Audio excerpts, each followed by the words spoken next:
This week then, my question to put to you, how should we pray as disciples of Jesus? Again, seemingly a really simple, straightforward question. We know we're meant to pray, but how do we do that in the light of being his disciples? I think the reality is we do struggle to pray, don't we? Can we just be honest with that? Unless you're some super pastor who claims to be up at 3 a.m. praying for hours, and they do exist. I'm not an introvert. I kind of guessed that. So sitting for long periods of time in prayer just doesn't work for me. I find it really hard. And the problem is then I feel guilty. So I want to try and liberate some of us extroverts from the guilt of finding prayer difficult. So the idea of a quiet time is not something that appealed to you? Nothing worse. I shudder at quiet time. I think my biggest problem with prayer, if I'm honest, is this. Do I really believe it works? If I didn't believe that food nourished my body, then I wouldn't eat it, would I? I think with prayer, some of us struggle with prayer because deep down, we actually have questions if it really works. And the other thing I wonder on is how desperate we are. How desperate we are. Now, I've just come back from visiting Syrian refugees in Lebanon. I had a phenomenal week being able to go spend time with refugees right on the border between Lebanon and Syria. Nobody in that refugee camp told me they didn't pray. And I think when you're in a position of desperation, you pray. There's no atheists on death row. When you're desperate, you look for hope, don't you? When we're comfortable, then we're not looking for that hope. And I wonder how desperate we are. And I wonder, do we fail in our prayer life? Not because we don't have the right techniques, not because we don't have the tools to do it, because actually it's the simplest of things. We don't have a problem talking with our friends. Then why is it we have a problem talking with our God? And I think it's partly about desperation. How desperate are we to spend time with him? And I think, therefore, for me, how should we pray? Then our prayer isn't about how we do it. I think it's about some of the motivation behind. And ultimately, the battle for prayer is won, not in our techniques, but in our heart. How desperate are you to pray? And I think a couple of years ago, I had to be honest with myself and recognise that my reason for not praying was because I wasn't desperate enough. And I had to shake up my desperation. And I'd allowed my life to become settled, and the things that I was doing I could achieve under my own steam. Therefore, I wasn't as desperate. But when something breaks into your life that causes desperation, then suddenly you find yourself on your knees.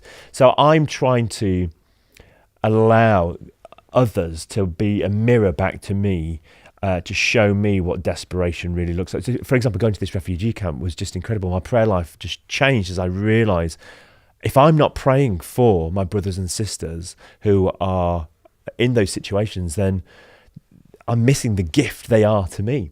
So that's the first thing, desperation, I think, and changing what's going on in my heart. I need to change the posture in my heart. Prayer happens here. It happens in this place. So I can make excuses and say I don't pray because I haven't got time, or my house is too noisy, or all of those kind of things that I do come up with. And I'm very good at coming up with excuses why I'm not praying. But actually the battle for prayer happens in here. And I have to ask myself a serious question. How much do I really want a relationship with Jesus? Because ultimately that's what it comes down to. Prayer is a place I encounter a relationship with Jesus. And so prayer is two things for me. One, it's the Esther. Esther said in her wonderful story that she needs to approach the king. Prayer is about approaching our king. He's the ruler and reigner of the cosmos. And am I willing to approach the king? She says, I'm going to approach the king in prayer. And if I perish, I perish. So prayer is about approaching a king. Prayer is also climbing into the lap of our Father, or as Jesus would say, Daddy. So prayer is these two things, approaching the one of all authority and the one who totally loves us. And it's those two things. And sometimes we don't pray because we're scared of the king. And sometimes we don't approach our dad because we don't believe he really loves us. And actually we need to recognise he is a king and he blooming well loves us. So prayer is about climbing up into our Father's lap. Now, one of the techniques I've used, so I always say, I don't know what to pray.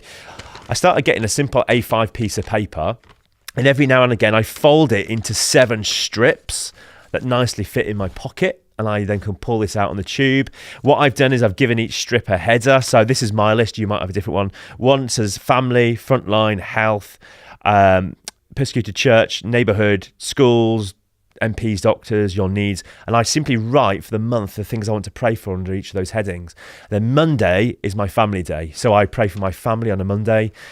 Tuesday is my front line where I work and the people that I work for. So on a Tuesday, I'll use that list. So every day I have something different to pray for using this piece of paper that keeps me a bit on track. And then I can put it out. And so I'm walking to work, I'm going somewhere, I pulled it out, what's my prayer for the day? These are my prayers. And as I'm walking, I'm praying. And I like that idea of prayer walking, because it's like every step is about declaring this truth over planet Earth. So my prayer life is active and moving. And I love, like, when I pray, I'm proclaiming it to be true as I'm walking. So I find that really helpful, having just these little pieces of paper that I hide in my pocket, and then I can pull them out when I need them. Definitely going to try that. I think we know that prayer is something that we should do. It kind of comes part and parcel with reading the Bible and going to church. Although sometimes when we stop, we don't really realise why we're doing those things. And obviously we covered the Bible last week, which really helped us to realise what we gain out of that. Why is prayer so important? What difference does it make to us to live out our lives as disciples of Jesus today? See, the problem there is the word should. I think we know we should. If somebody tells you you should do something or you ought to do something, what's your response? Oh, I don't, shoulds and oughts. If I don't pick up the phone and ring my dad, the relationship with my dad deteriorates. The more I pick up the phone and call my dad, healthier the relationship, the more I know his voice. And ultimately, it's not about shoulds and oughts. It's about having a relationship with the one who wants to have a relationship back to us. And if I want to invest into my relationship with my earthly dad, then I have to pick up the phone. And the same is with my heavenly dad. If I want to have a deeper relationship with him, where I know what he wants for me and the planet, my friends and my family, then I've just got to activate those phone calls. I've got to do it.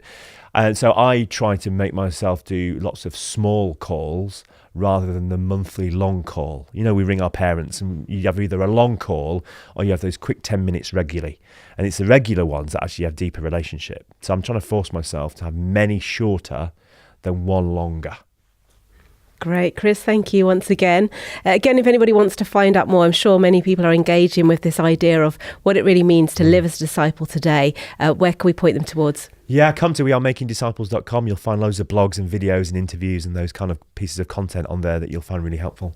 Thank you, Chris. Chris will be with us again next week. As I said, if you did miss any of the ones we've done so far, you can listen back online at premierchristianradio.com/Premier Drive. And next week, we will be talking about what can we do when we're finding it hard to be a disciple of Jesus. See you next week, Chris. Thank you.